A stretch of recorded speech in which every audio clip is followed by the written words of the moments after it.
దేవుని పరిశుద్ధ నామములో హోలీ ఫైర్ సంఘము నుంచి మీకు క్రిస్మస్ మరియు నూతన సంవత్సర శుభాకాంక్షలు తెలియజేయుచున్నాము.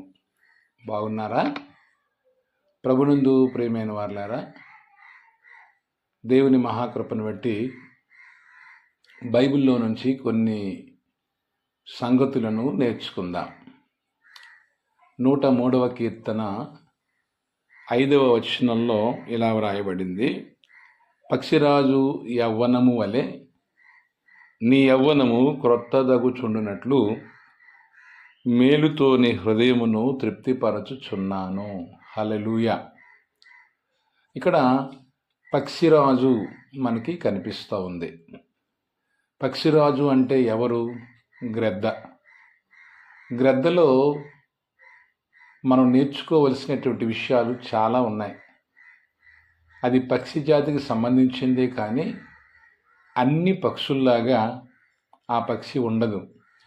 అది ప్రత్యేకంగా జీవించేటట్లుగా చూస్తాం. దాని నివాసము కానీ, దాని ఆహారం కానీ, దాని గుడారము కానీ ప్రత్యేకంగానే ఉంటాయి. పక్షిరాజులాగా మనం ఉండాలి. మినిమం పక్షిరాజు యొక్క యవ్వనము, పక్షిరాజు యొక్క లైఫ్ 70 నుండి 80 సంవత్సరాల వరకు ఉంటుంది. కానీ 35 సంవత్సరాల వయసు వచ్చేటప్పటికి ఈ పక్షిరాజు బలము తగ్గిపోయి ఏ ఆహారము తినలేక, వేటాడలేక, మళ్ళా తన యవ్వనాన్ని క్రొత్తదిగా చేసుకోవటానికి ఆ పక్షిరాజు బండ సందులలో నుంచి దూరి ఆ రెక్కలను మనం చూస్తాము. ఆ రెక్కలను అది దులుపుకుంటుంది, లేకుంటే రెక్కలను ఆ బండకు తగిలి అది ఆ రెక్కలను తీసుకుంటుంది. అది మళ్ళా నూతన యవ్వనాన్ని పొందడం కొరకై అది 5 నుండి 6 మాసముల వరకు అది ప్రత్యేకంగా ఆహారము లేకుండా తన ముక్కును బండకి రక్తము కారునంతగా, రక్తము ఉలికినంతగా తన ముక్కును బండకేసి కొట్టుకొని ఆ ముక్కంతటిని కూడా అలా పాతదంతా కూడా తీసేసుకుంటుంది. దేవునికి స్తోత్రం కలుగును గాక. పాతది మరి లేకుండా వెంటనే క్రొత్త ముక్కు వస్తుంది. ఆ కొత్త ముక్కు రాగానే గోళ్లకు ఉన్నటువంటివన్నీ కూడా ఊడ్చేసుకుంటుంది, తీసేసుకుంటుంది. అలాగే ఆ రెక్కలు కూడా తీసేసుకుంటుంది.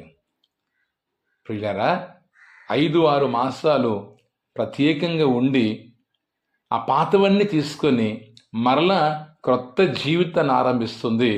మరల దానికి మరొక 35 నుండి 40 సంవత్సరాల వయస్సు దానికి తిరిగి మళ్ళీ దేవుడు ఇవ్వబోతున్నాడు. దేవునికి స్తోత్రం కలుగును గాక. పక్షిరాజులాగా నీవు నేను కూడా పాతవన్నీ విడిచిపెట్టి, పాతవన్నీ వదులుకొని యేసు క్రీస్తునందు నువ్వు ఉన్నట్లయితే 2వ కొరింథీ పత్రిక 5వ అధ్యాయం 17 ప్రకారంగా నువ్వు నూతన సృష్టిగా మారినట్లయితే, నువ్వు మారినట్లయితే ప్రభు నీ మీద కనికరం చూపించి నీ జీవితాన్ని, నీ బ్రతుకును కూడా నూతనంగా మారుస్తాడు. మరి నూతనంగా మారడానికి మనం ప్రభు వైపు తిరుగుదామా? పాతవన్నీ విడిచిపెడదామా? క్రొత్త సృష్టి అవుదామా?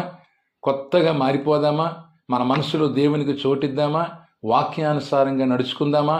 వాక్యానుసారంగా జీవిద్దామా? అలా అయితే గనక ఈ సంవత్సరం అంతా నీ మీద ఆయన దయా కిరీటము ఉంచి నిన్ను మేలుతో తృప్తిపరచి నిన్ను ఆశీర్వదిస్తాడు. అట్లాంటి గొప్ప కృప దేవుడు మనందరికీ అనుగ్రహింపచేయునుగాక. ఆమేన్, ఆమేన్. Praise the Lord. చక్కని వాక్యం విన్నందుకు వందనాలు. ఈ వాక్యమన్న మీరందరూ కూడా లైక్ చేయండి, సబ్స్క్రైబ్ చేయండి, ఆశీర్వదించండి. ఇది ఇంకా అనేక ప్రజలకు ఆశీర్వాదం ఉండునట్లుగా మా కొరకు మీరు ప్రార్థన చేయండి. హోలీ ఫైర్ సంఘం తరపున మరొకసారి మీకు వందనాలు తెలియజేస్తున్నాను. Praise the lord, praise the lord.